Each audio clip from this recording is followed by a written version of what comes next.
Bonsoir à tous et bienvenue dans cette nouvelle édition de 24 heures Sénat. Voici les titres. Couverture du procès Xynthia, 5 ans après la mort de 29 personnes à la Faute-sur-Mer en Vendée. Nous serons en ligne avec Alain Anziani, sénateur PS de la Gironde et auteur d'un rapport sur les conséquences de la tempête. Il nous dira si de nouveaux drames peuvent être évités. 1719, c'est le nombre de candidats aux élections sénatoriales. Un record alors que la moitié du Sénat doit être renouvelée dans 13 jours. Les listes n'ont jamais été aussi nombreuses. Dans les Côtes-d'Armor, pas moins de 7 listes sont en compétition. La gauche a choisi de partir unie pour tenter de conserver ses 3 sièges. Reportage.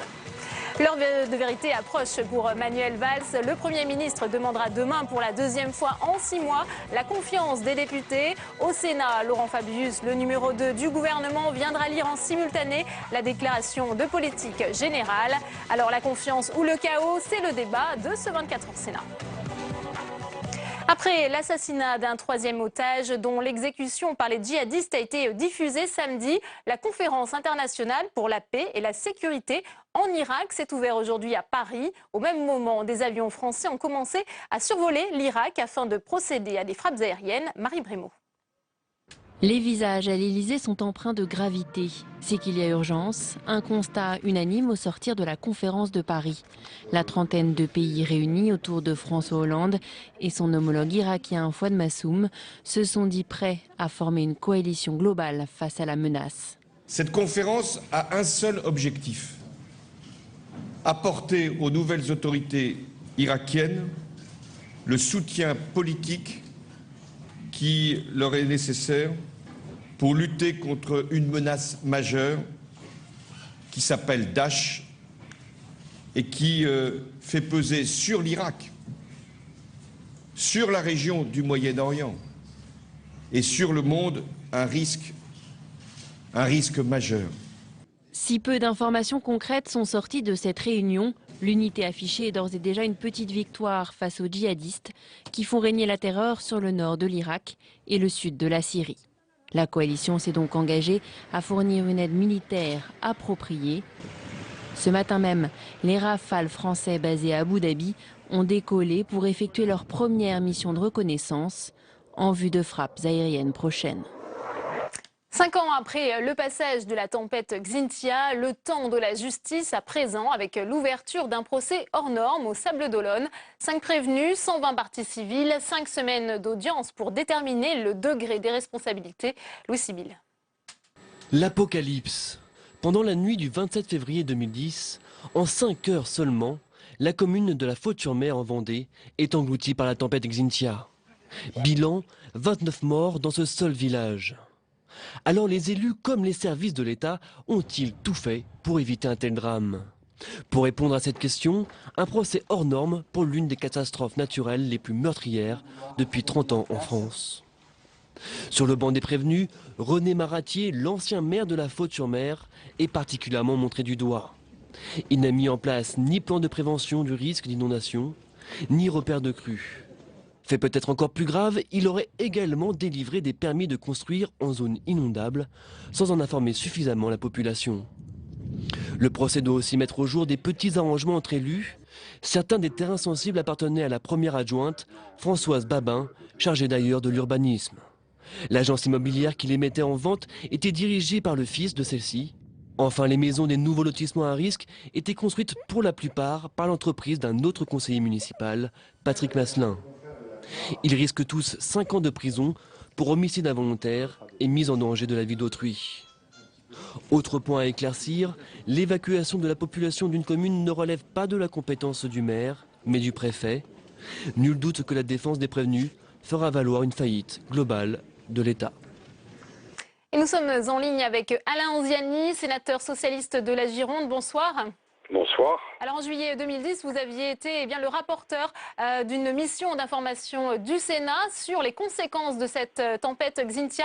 Qu'attendez-vous de ce procès qui s'ouvre aujourd'hui au Sables-d'Olonne, Alain Anziani? Je crois que c'est un procès qui va permettre de juger les responsabilités des uns et des autres. Nous, dans notre rapport, vous savez, nous parlions d'une irresponsabilité collective, et même d'une nébuleuse irresponsabilité collective. Ça, c'est l'aspect judiciaire des choses. Mais je crois aussi qu'il faut que le procès soit l'occasion d'une prise de conscience du risque. Aujourd'hui, je vois, j'entends, chacun semble avoir oublié ce qu'a été la tempête Cynthia, le problème de la submersion marine. Chacun veut construire là où il ne faut pas construire. J'ai peur que parfois la page soit déjà tournée. Est-ce que ça veut dire qu'on n'a pas tiré finalement les conséquences de la tempête Xynthia malgré vos recommandations ? Tout à fait. Il me semble que sur le plan des règlements d'urbanisme, par exemple, on n'a pas été assez loin. Sur le plan des mécanismes d'alerte, peut-être même sur le plan des prévisions météorologiques. Je crois qu'on a été trop vite. On a passé les zones noires, les zones grises, enfin, toutes les difficultés patrimoniales qui sont tout à fait réelles. Mais on oublie une chose, c'est que la tempête Xynthia peut se renouveler demain, après-demain, dans 10 ans, dans 20 ans. Donc aujourd'hui, on pourrait à nouveau être confronté à un drame de type Xynthia, c'est ce que vous dites? Bien sûr, bien sûr. Bien sûr, aujourd'hui, on ne peut pas éviter une tempête, mais on peut éviter les conséquences meurtrières d'une tempête. Et je crois qu'aujourd'hui, eh bien, nous n'avons pas encore suffisamment mis en place des mécanismes pour prévenir ces conséquences meurtrières. Vous parliez d'une nébuleuse de responsabilité. Aujourd'hui, les élus, le maire de la Faute-sur-Mer notamment, se retrouvent sur le banc des prévenus. Est-ce que les élus sont les boucs émissaires de ce procès, selon vous? Oui, un peu, parce qu'au fond, il y a quelques années, avant la tempête Xynthia, tout le monde fermait les yeux. Personne ne croyait que ce qui s'était produit il y a un siècle, parfois moins longtemps, puisse se reproduire. Donc tout le monde fermait les yeux. Alors les services de l'État, par exemple, c'est-à-dire, vous savez, le maire, il délie le permis de construire, mais avant, le permis de construire, il est instruit par les services de l'État, en tout cas dans 80% des cas. Les services de l'État ne donnaient pas des avis défavorables. Donc je pense qu'il y avait une responsabilité de l'ensemble de la chaîne, finalement, de commandement, et que c'est peut-être même toute notre société. Il faudrait que notre société, nos habitants, notre population se disent oui, il y a un vrai risque. Et vous savez que on devrait prendre comme modèle finalement le modèle des Pays-Bas, où chacun aujourd'hui est convaincu que les Pays-Bas demain pourraient ne pas exister si on n'accomplit pas un certain nombre d'efforts. Merci beaucoup Alain Anziani d'avoir été en direct avec nous dans ce journal. Merci. Nous ouvrons à présent notre page consacrée aux élections sénatoriales. Le dépôt des listes est clos depuis vendredi. Les tribunaux administratifs doivent à présent vérifier leur validité avant demain 18h. Mais déjà, elles atteignent un record avec 1719 candidats. Le détail avec Jérôme Rabier. Il n'y a que 178 sièges à prendre fin septembre à la Haute Assemblée, mais ils sont plus de 1700 candidats à en rêver. Et parmi eux, il y a ceux qui connaissent bien la maison, puisque 117 sénateurs sortants souhaitent prolonger de 6 ans leur mandat actuel. Il y a également ceux qui souhaitent changer d'Assemblée, puisque 3 députés sont candidats au Sénat, dont l'ancien ministre François Baroin. En cas d'élection, ils devront céder leur siège actuel avant de s'installer au Palais du Luxembourg. Si la loi sur le non-cumul a été votée cette année, elle ne s'appliquera qu'en 2017 et certains comptent bien en profiter. Pas moins de 28 présidents de conseils généraux espèrent ainsi occuper un siège de sénateur, alors que pour les présidents de région, seul le bourguignon François Patria espère porter leur voix au Sénat. Côté âge, si l'ensemble des candidats étaient élus, la Haute Assemblée serait fortement rajeunie, la moyenne d'âge des postulants étant de 55 ans et 4 mois, contre 66 ans pour ceux qui occupent actuellement les sièges à renouveler. Enfin, côté parité, il y a encore de grands progrès à effectuer, car si 42% des candidats sont des candidates, seulement 21% des listes officiellement déposées seront menées par des femmes dans les départements où l'élection se fait à la proportionnelle. Saveria Rojek nous a rejoint sur ce plateau. Bonsoir Saveria. Bonsoir Delphine. Alors on vient d'entendre avec Jérôme Rabier tous les chiffres de ces élections sénatoriales. Mais ce que vous retenez ce soir, c'est qu'il y a surtout un paradoxe dans ces élections. Et oui, on va pas se mentir, jamais le Sénat n'a été autant décrié. Sa gestion, les mauvais comptes, les privilèges, la réserve parlementaire, son existence même sont remises en cause. Marine Le Pen, pour n'en citer qu'une, demande sa suppression. Et même nos voisins européens s'y mettent. En Italie, la réforme du Sénat est un des projets phares du président du Conseil, Matteo Renzi. Et pourtant, Delphine, et c'est là le paradoxe, jamais il n'y a eu autant de candidats au poste de sénateur. Jérôme Rabier vous l'a dit, plus de 1700 prétendants contre 1370 en 2011, soit 20% de plus. Et parmi ces candidats, Saveria, eh bien, quel est un peu le profil de ceux qui veulent absolument accéder à la Haute Assemblée? Eh bien, beaucoup sont des femmes, 42% de candidates cette année. À cela, une raison simple, la loi sur la parité qui s'applique au scrutin proportionnel et sur les 178 sièges renouvelables, 119 le sont à la proportionnelle. Le nombre de sénatrices va donc automatiquement augmenter. Il y en a aujourd'hui 81, soit 23% de l'hémicycle, contre 26% de femmes députées à l'Assemblée. Enfin, une dernière information pour finir, la Benjamine du Sénat est d'ailleurs une femme, c'est Cécile Cukierman, 38 ans. Merci beaucoup Saveria pour toutes ces explications. Je vous le disais en titre, 5 listes sont en compétition dans les Côtes-d'Armor et il y aurait pu en avoir davantage si le PS et le PC n'étaient pas tombés d'accord pour faire liste commune. Une exception dans cette campagne sénatoriale où la gauche part en ordre dispersé. Reportage de Mounir Soussi. Ce week-end, à la fête de l'humanité, les communistes avaient un mot d'ordre, proposer une alternative à gauche à tous les déçus du hollandisme. Offensif contre le gouvernement, Pierre Laurent appelle ses partenaires à un dialogue et à 2 semaines des élections sénatoriales, l'initiative trouve un certain écho. Je pense qu'au sein du Sénat, il faut qu'on renoue davantage des liens plus étroits. Mais il est vrai que c'est parfois difficile de le faire au Sénat quand au sommet de l'État, l'intention n'est pas présente. En tout cas, il faut travailler. Et au niveau local aussi, le dialogue est compliqué. Le PC remet 5 sièges en jeu dans ses sénatoriales, mais il ne fait liste commune avec les socialistes que dans les Côtes-d'Armor. Dans ce département, c'est un accord gagnant-gagnant que nous avons passé pour conforter nos positions. Je le répète, dans la plupart des départements, nous allons avec nos propres candidats à la bataille. Il y a des départements où nous souhaitions des accords et où le Parti socialiste ne les a pas acceptés. En Bretagne, socialistes, communistes et radicaux font campagne côte à côte.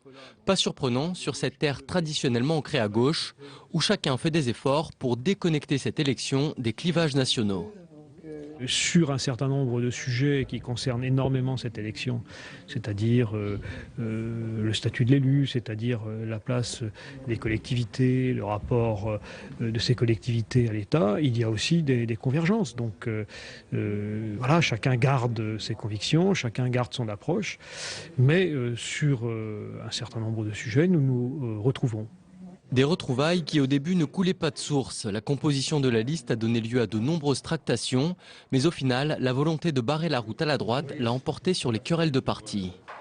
Moi, je pense qu'on est autant efficace dans cette liste de rassemblement parce qu'on ne perd pas nos idées.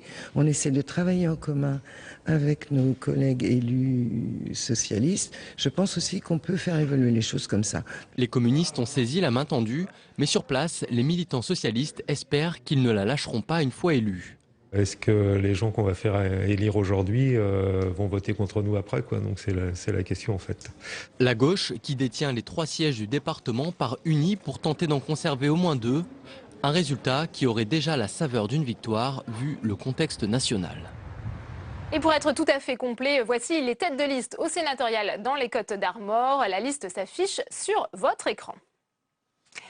Selon Le Figaro, le gouvernement renoncerait à organiser le même jour les élections départementales et régionales. Manuel Valls devrait l'annoncer demain dans son discours de politique générale. Les premières auront lieu en mars 2015 et les secondes en décembre 2015. Avec le redécoupage des régions, le gouvernement avait initialement envisagé de regrouper les 2 scrutins et de les organiser en décembre 2015, mais redoutait une censure du Conseil constitutionnel. Après la révélation en mai de possibles détournements de fonds au profit de sénateurs UMP, Mediapart publie une liste des probables bénéficiaires de cet argent public.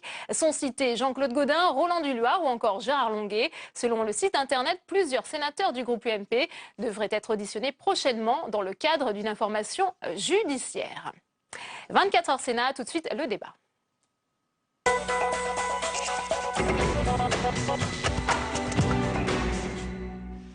En chute dans les sondages, affaibli par les affaires et un contexte économique morose, c'est un nouveau test demain pour Manuel Valls. Le Premier ministre sollicitera la confiance des députés à l'Assemblée nationale dès demain. Maxime Tullier. C'est bon. Ouais, problème.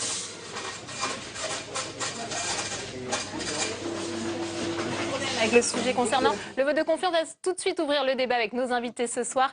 Nicole Bricq, bonsoir, sénatrice socialiste de Seine-et-Marne, ancienne ministre, merci d'être avec nous. Avec nous également sur ce plateau, Roger Carucci, sénateur UMP des Hauts-de-Seine, ancien ministre également. Merci à tous les deux d'être avec nous. Nicole Bricq, alors Manuel Valls s'est dit confiant aujourd'hui à la sortie du séminaire socialiste. Il était devant les députés. On le dit, droit dans ses bottes. Devrait-il se montrer plus à l'écoute des frondeurs selon vous ? Je ne crois pas qu'il utilise cette formule, qui a fait Florès en son temps et qui n'a pas porté chance à celui qui l'a proféré. Mais il va demander effectivement un vote de confiance. Et il s'agit d'un élément essentiel de la vie politique et parlementaire. Et il y a une règle dans la Ve République. Quand on est parlementaire de la majorité, qui plus est issu du principal parti de cette majorité, on soutient son gouvernement. Vous, Roger Karoutchi, qu'est-ce que vous attendez de ce deuxième vote de confiance en 6 mois? Moi, je n'attends rien. Je ne crois pas d'ailleurs que les Français attendent grand-chose. On a un peu le sentiment que, qu'est-ce que vous voulez faire? C'est le même Premier ministre qui vient 5 mois après. Il ne va pas dire l'inverse d'il y a 5 mois, ou encore que tout est possible. En revanche, par rapport à ce que vient de dire Nicole Bricq, c'est vrai que c'est la Ve République. Mais en même temps, on voit bien qu'à l'intérieur du groupe socialiste, il y a des débats très contradictoires sur la politique économique, sur la politique tout court. Et en réalité, la seule chose qui fera le vote de demain, c'est la menace de dissolution. Comme toutes les projections électorales disent, vous savez, que le PS serait écrasé en cas d'élection, ça pousse à la réflexion, voilà, des députés. Mais c'est malsain de ne pas avoir une majorité politique et d'idées conformes. Parce que ça veut dire qu'on va vers des lendemains encore difficiles. Nicole Bricq, 2 choses dans ce que vient de dire Roger Karoutchi. C'est malsain, et puis il y a peut-être cette menace de dissolution. Est-ce qu'elle est réelle? Non, il n'y a pas de menace de dissolution. Nous connaissons... alors c'est l'argument que vous utilisez pour... on est dans une période délicate, la France, je parle. Je parle des intérêts de la France et des Français. Difficile, dans une crise de confiance. Et donc, pour moi, ce vote est extrêmement important. C'est pour ça que je ne comprends pas l'attitude de ceux qui déclarent s'abstenir venant du groupe socialiste. Ils sont irresponsables, a dit Manuel Valls. Vous êtes d'accord avec cette formulation? Je partage tout à fait ce point de vue. C'est pas un problème moral. On n'est pas là demain pour discuter d'un point de plus de TVA, d'une mesure ponctuelle de fiscalité ou de statut social. On est là pour donner une confiance. Et si ce vote n'est pas celui de la confiance, comment voulez-vous avoir celui des entreprises, non pas le vote, mais l'action pour donner corps à ce qui a été défini par le président de la République et le Premier ministre. C'est pour ça que c'est un problème de responsabilité politique. Si on n'est pas d'accord avec la ligne politique, ça ne se règle pas ni demain, ni quand nous examinerons le budget. Ça se règle par un congrès du Parti socialiste. En interne. Roger Karoutchi, on revient à cette question de la dissolution. Pardon, juste réagir là-dessus. La Ve République, c'est une majorité parlementaire pour le gouvernement. Mais il y en a toujours eu jusqu'à présent. Toujours. Pas en 62, dissolution à cause de ça. Tous les grands textes ont été votés. Tous les budgets sont passés. Oui, à l'Assemblée, pas au Sénat par exemple. Mais enfin bon, laissons.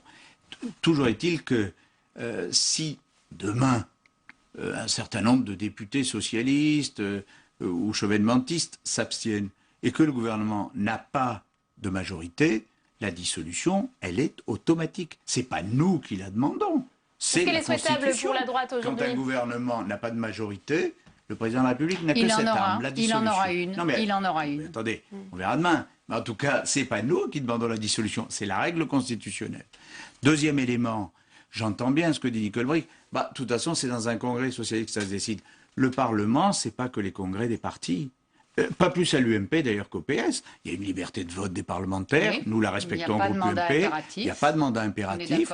Et à partir de là, vous avez des gens qui peuvent, au cours de leur mandat, dire la politique conduite ne me convient plus. Donc moi, je n'ai pas à juger de ce que pensent les députés socialistes. Ce n'est pas le sujet d'ailleurs. Mais vous ne pouvez pas empêcher le débat d'avoir lieu au Parlement. Et c'est au Parlement qu'on vote le budget, c'est au Parlement qu'on donne la confiance, c'est au Parlement qu'on censure. Donc c'est aux députés de dire ce qu'ils ont à dire. Je n'ai qu'un regret, c'est que le Sénat ne soit pas, ni même... Non seulement on ne nous consulte pas par un vote, il n'y a même pas de débat. Il n'y a pas de débat, il y aura uniquement une lecture de Laurent Fabius demain, le numéro 2 du gouvernement ici au Sénat. On aurait pu au moins faire un débat. Vous partagez ce regret de Roger Karoutchi qu'il n'y ait pas de débat non plus ici au Sénat? Tout débat est utile, oui. Moi, j'y suis favorable. Et c'est vrai qu'on a été frustrés aussi. Vous avez refusé le débat sur la réforme territoriale. Il y a quand même eu une alliance. On a demandé une deuxième lecture, qu'on n'a toujours pas d'ailleurs. Oui, d'accord, mais on a eu une alliance quand même de circonstances, quand même, entre la gauche du Sénat. C'était un projet de loi, c'était pas une déclaration politique générale. Moi, j'aurais préféré qu'on ait un débat et qu'on puisse amender le texte. Nicole Bricq, qu'est-ce que vous pensez, comme le demande Jean-Marc Ayrault ce soir, est-ce que soutenir sans nier les différences à gauche, ça c'est possible, hein, soutenir le gouvernement sans nier les différences à gauche? Évidemment, évidemment, je l'ai dit, je l'ai toujours défendu. Il n'y a pas de mandat impératif quand on est parlementaire, mais il y a une responsabilité politique, surtout quand on est député et qu'on sait que son vote compte et comptabilisé. C'est pour ça que je trouve que la position qui consiste à dire on s'abstient, elle est quand même pas très, très honnête intellectuellement. Elle est ni responsable, ni conséquente. Mais je crois que c'est vraiment ce problème qui est posé. C'est donner la confiance. Et Roger Carucci l'a dit, le Premier ministre ne va pas dire le contraire de ce qu'il a dit il y a quelques mois. Il est engagé dans une réforme de fond.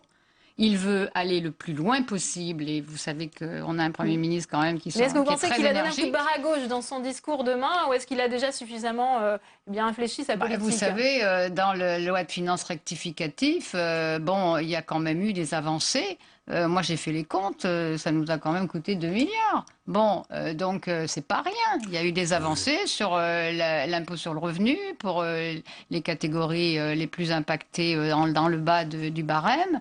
Il y a eu une avancée qui a été faite oralement, qui sera concrétisée demain sur les petites retraites. On ne va pas tenir compte de l'inflation. Attendons, ça c'est des textes futurs. Là, oui, mais donc voilà, je n'ai pas compris en quoi consistait une formule qui a été utilisée curieusement par Madame Martine Aubry, que l'indépendance. Je ne comprends pas ce que ça veut dire à l'Assemblée nationale. Je ne comprends pas. Roger Carucci, lui, a l'air de comprendre. Il va nous expliquer s'il a compris. Non, mais j'écoute Nicole Bricq, elle est d'accord avec moi. Il y a des divisions de fond au sein du parti. Que ce soit Martine Aubry d'un côté, que ce soit Montebourg avant, ou Benoît Hamon, ou d'autres. Le vrai sujet, c'est que vous dites, mais ça se règle pas au Parlement, ça se règle dans un congrès. Oui, si on était dans un système à l'ancienne. Pas aujourd'hui, malheureusement. Je dis malheureusement parce que moi, je suis un défenseur de la Ve République.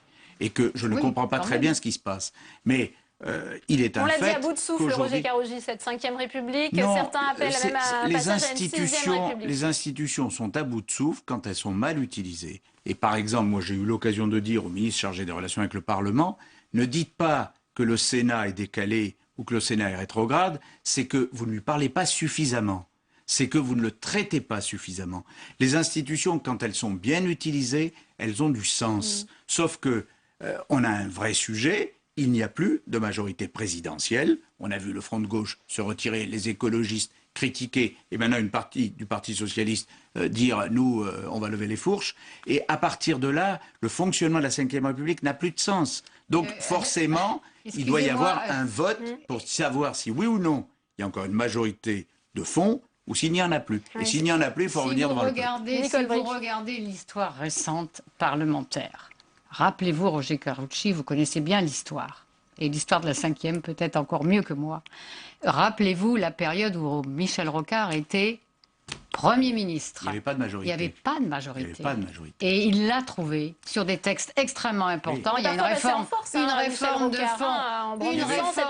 fond a été faite.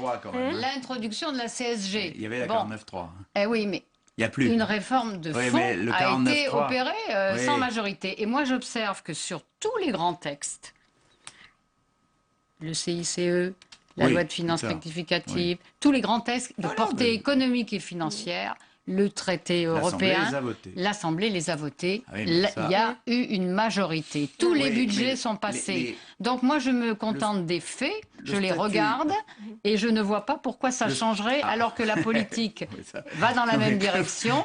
Maintenant que des parlementaires disent... Nous, on ne se reconnaît pas là-dedans, c'est leur droit. Oui, mais comment on fait? Il y a une demande du peuple aussi, Roger Carucci. Ils en tirent les conséquences. Le sujet, c'est que lorsque vous avez un chef de l'État qui est de manière continue, en dessous de 20% de confiance, et ça fait 1 an et demi que ça dure, ça peut durer un peu, et puis ça remonte, et là, ça peut être passé. Quand c'est constant, quand on a l'impression que le peuple n'écoute plus son président de la République ni son gouvernement, qu'il n'y a plus suffisamment de confiance et de crédit pour écouter ce qui est dit. Sincèrement, moi, je dis parfois à mes amis, mais le président Hollande dirait qu'il a trouvé une mine d'or sous l'Élysée, on dirait c'est pas vrai. Tellement on est arrivé à un point de discrédit. À François Hollande de dire qu'il ne se représentera pas en 2017. Ah, bah c'est ça, ce c'est qu'il pas à dit moi de lui dire ça. dans une tribune publiée dans Le Monde aujourd'hui. Ça, il règle ça avec ses amis politiques, pas à moi. Non, non, non, moi je ne veux pas mêler de ça. Attendez, ça suffit. Chacun son parti, chacun ses problèmes. Oui. On ne va pas se mêler de ceux des autres, on a assez à faire. Mais la vérité, c'est qu'un exécutif faible a du mal à tenir sa majorité parlementaire. Donc il ne finira pas le quinquennat. Manuel Valls, on va avoir un troisième. Manuel Valls, on va avoir un troisième Premier ministre. Alors il a démenti les propos qui sont tenus où il dit c'est foutu si ça ne s'inverse pas dans le 3-6 mois. Sincèrement, la situation économique, je parle sous le contrôle de Nicole Bricq, elle ne sera pas inversée dans 3 mois. Il ne faut pas rêver non plus. Donc s'il dit ça... Il faut des résultats rapides. Ça façon aussi de dramatiser peut-être les choses, Nicole Bricq. On ne peut pas à la fois dire que ça fait 20 ans que la France a loupé la marche de la mondialisation, a des retards de compétitivité qui datent de plusieurs gouvernements, 20 ans au moins, et dire en 2 ans tout va aller mieux ou en 3 mois ça ira mieux. Ce n'est pas possible, c'est contradictoire. Soit Manuel Valls s'inscrit dans la durée. Je voudrais dire à Roger Carucci, vous avez quand même la mémoire courte. Alors maintenant vous fixez une jauge. Allez-y Nicole Bricq. Oui, mais pas de l'histoire immédiate.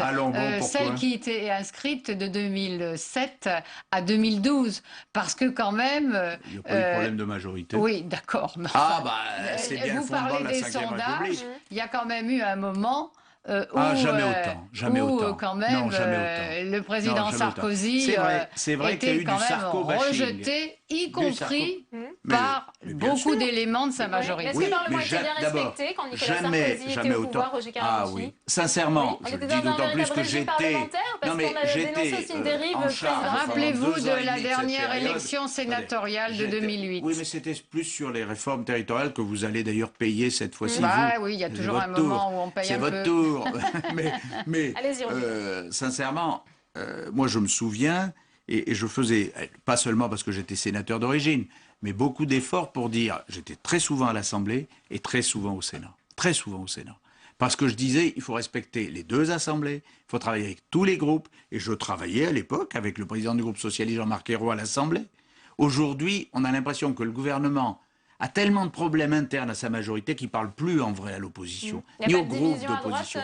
Mais qu'il y ait des problèmes dans l'opposition, qui va le nier? Je ne veux pas vous dire tout est merveilleux, tout est beau, confiez-nous les rênes. C'est pas ça que je dis. Je dis seulement que dans une période de crise, il faut un exécutif fort pour faire les réformes. Si vous n'avez pas un exécutif fort, pratiquement vous ne pouvez plus faire de réformes. Et c'est le problème. Est-ce que le système en France est verrouillé, bloqué et ne peut plus? Est-ce qu'il faut retourner devant le peuple et comment? Est-ce qu'il y a des solutions, mais il n'y aurait de solution que s'il y avait une vraie majorité d'idées? Pour le moment, il n'y en a plus. Et à partir de là, on a un peu le sentiment que la République a du mal. La République a du mal. Le système n'est pas bloqué, mais il est vraiment grippé. Et je crois qu'il y a une réforme importante. C'est un engagement du président Hollande, de sa campagne, qu'il tiendra. C'est l'introduction, d'une part, de proportionnel pour le vote des députés. Je crois que ça redonnera de l'air à des groupes politiques qui n'en ont plus beaucoup. Je crois beaucoup. L'UMP, parce que le système est binaire. Le système est binaire. Vous êtes pour ou vous êtes contre. Ça encourage les pratiques sectaires, alors que bien des fois, moins au Sénat qu'à l'Assemblée. Moi, j'ai fait les deux. Je peux vous le dire, je préfère largement le Sénat. On y travaille mieux. Et en plus, en compétences, en personnalité, on arrive à faire des amendements ensemble, à la Commission des finances particulièrement. Je l'apprécie. Mais il faut que ce système respire. Pour conclure, Nicole Bricq, possible, après ce vote de confiance, qu'est-ce qui peut se passer trouver des majorités intéressantes après ce vote de confiance, s'il a lieu demain, qu'est-ce qui peut se passer pour conclure? Est-ce que ça va être le point de départ de nouvelles réformes? Oui. On a entendu justement, Roger Carucci. Absolument. Si dans 6 mois, il n'y a pas des résultats rapides, J'étais d'accord avec ce qu'il a dit. On ne va pas assez assez vite, pas assez profond. Il y a des réformes profondes à faire. Et justement, c'est pour ça que si on est conséquent, on doit donner la confiance au Premier ministre, parce que la France a besoin de réformes structurelles et pas uniquement pour faire plaisir à Bruxelles. Partenaire du nouvelobs.com aux internautes. Si vous étiez député, voteriez-vous la confiance à Manuel Valls? Les internautes ont répondu non à 67%, oui à 31%. Bon, alors s'ils influencent sur les députés, 271 votants. S'ils influencent les députés, on aura du souci demain. Mais bon, c'est la Constitution. Fin de cette édition. Merci Roger Carucci, merci Nicole Bricq d'avoir été les invités de ce journal. À 22h, vous retrouvez Sonia Mabrouk. Très bonne soirée à tous.